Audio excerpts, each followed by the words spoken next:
देखिए, मैंने अपने साथियों के साथ, बहुत से वरिष्ठ लोगों के साथ विचार विमर्श के बाद मेरी पिताजी की एक जो पार्टी में गरिमा थी, उनका वो जो पद प्रतिष्ठा थी, उसको धूमिल करने का लगातार प्रयास किया जा रहा था। जो स्मारक उनका बनना था, आज धूल खा रहा।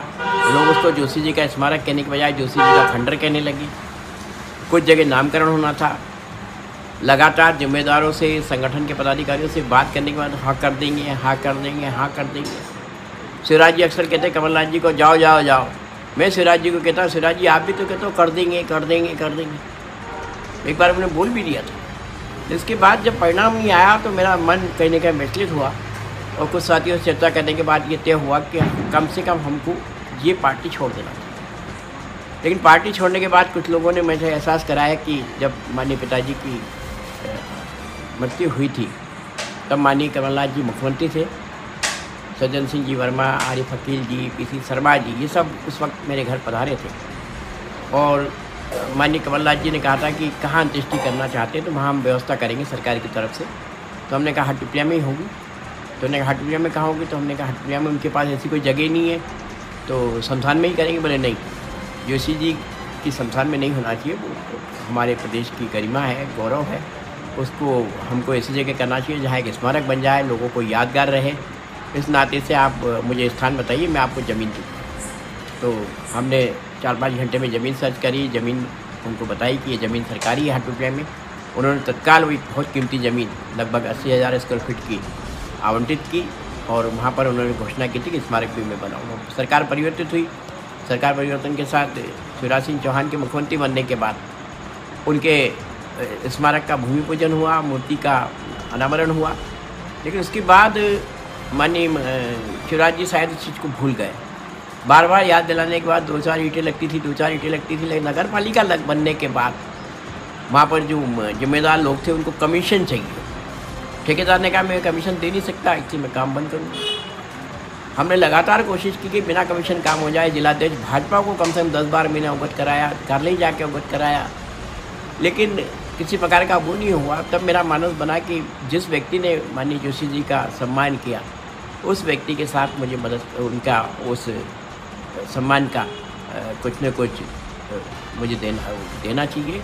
इस नाते से मैं उनसे अनुरोध किया था कि मुझे आप अपने साथ जोड़े, ताकि मैं जो शेष समय है वो आपके साथ मिलकर काम करना चाहता हूँ। जो संगठन मुझे जिम्मेदारी देगा उसे मैं पूरा करूँगा। दूसरा, मैं स्पष्ट कर दूँ कि मैं कोई सम्मान की लड़ाई नहीं लड़ रहा, मेरे सम्मान की, पद प्रतिष्ठा की लड़ाई नहीं लड़ रहा, लेकिन पिताजी के सम्मान की लड़ाई में अंतिम दम तक लड़ूँगा। मैं माननीय कमलनाथ जी से भी चाहूँगा कि जो अधूरा स्मारक है उसको वो, क्योंकि सरकार मेरे ख्याल से 100% कमलनाथ जी की आ रही है, उनके नेतृत्व में हम उस स्मारक को पूरा करें।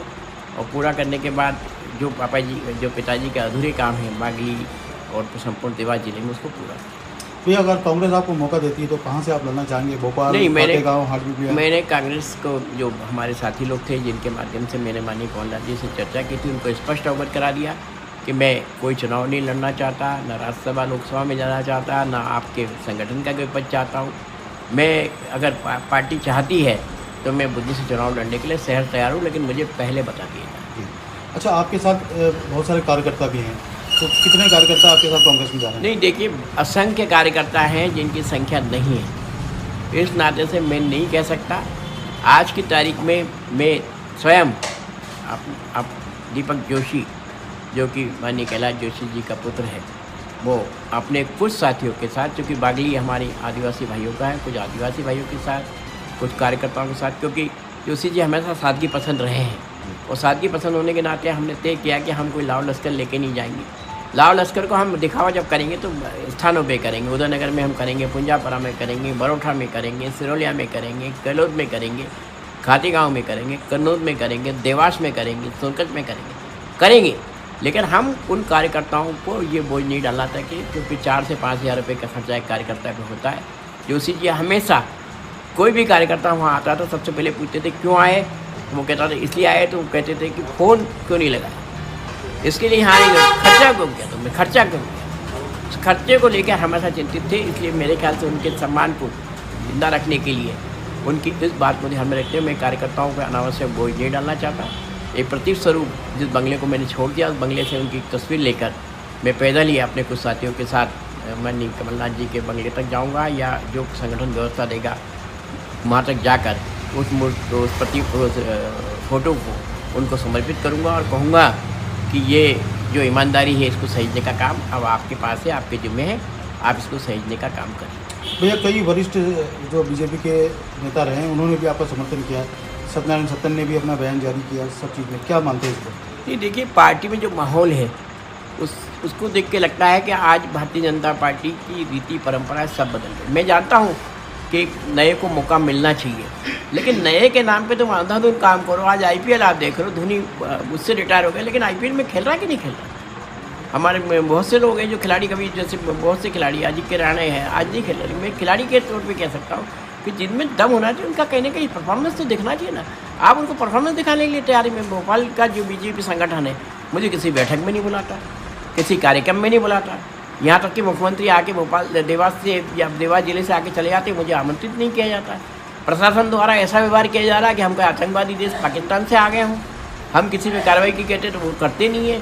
इवन मैं तो ये भी कह सकता हूँ दावे से, देवास की पुलिस और इनके थानों ने मुझे तक को फंसाने की कोशिश की है। इसका प्रमाण मैं सब प्रमाण दूँगा, जब आएगा तब मैं कमलनाथ जी के माध्यम से विधानसभा में माननीय नेता प्रतिपक्ष के माध्यम से उठाने का प्रयत्न करूँगा, नहीं तो कोर्ट में जाऊँगा, जिसके माध्यम से मैं स्पष्ट कर दूँगा कि मुझे फंसाने की पुलिस द्वारा साजिश की गई। ये मैं स्पष्ट आपको बता दूँ। ये आखिरी सवाल, आपको क्या लगता है भविष्य में क्या कांग्रेस की सरकार यहाँ बनने वाली है? मेरे को जो लगता है 100% जनता कहीं ना कहीं व्यथित है भ्रष्टाचार से। इतना भयंकर भ्रष्टाचार, और भ्रष्टाचार के साथ चुन चुन के जो आतंकवादी परंपरा अपने ही लोगों के खिलाफ अपने ही संगठन द्वारा रचित की जा रही है, जिसमें मैं भी एक शामिल हूँ। मैं खुद जानता हूँ कि मुझे एक आतंकवादी जैसा देखा जा रहा है पूरे देवास जिले के परिदृश्य में। जिलाध्यक्ष फट से फ़ोन लगाता है कि ये आतंकवादी आ रहा है, इसको रोको, इसके साथ नहीं जाना है। जब कोई दूसरा काम कार्यकर्ता कहता तो उसको शाबाशी दी जाती कि आपने बहुत अच्छा काम किया, और जब मेरा कोई कार्यकर्ता कहता तो उसको नोटिस दिया जाता है कि तेरे को किया जाएगा। इसका सीधा साधा उदाहरण हमारा चंदाना मंडल का अध्यक्ष पवन सिंह वो है चंदाना, जिसको कि बिना नोटिस दिए, बिना उसके कहे, और ऊपर के हुक्मरानों ने बिना पूछे, बिना सच्चे समझे उसको हटा दिया। अरे मुझे तो हुक्मरानों से आपके माध्यम से एक सवाल करना है कि जिसको आपने 6 साल के लिए निकाला, आपने कि आप डिफ़ाल्टर हो, उस डिफ़ाल्टर को आप 1.5 साल बाद गधे लगाते हो, मालाएं डालते हो। उस कार्यकर्ता को जो जनसंघ के ज़माने से बिना जाति धर्म के आधार पर काम करता था, उसको आपने दूध में मक्खी जैसा निकाल के फेंक दिया। क्या ये आपका सम्मान है? इसलिए कार्यकर्ताओं का अपमान करने वाली और इस प्रकार की पार्टी का मुझे नहीं लगता कि कहीं ना कहीं मुकाबला कर पाएगी। हम सम्मान के साथ लड़ेंगे और सत्ता में आएंगे।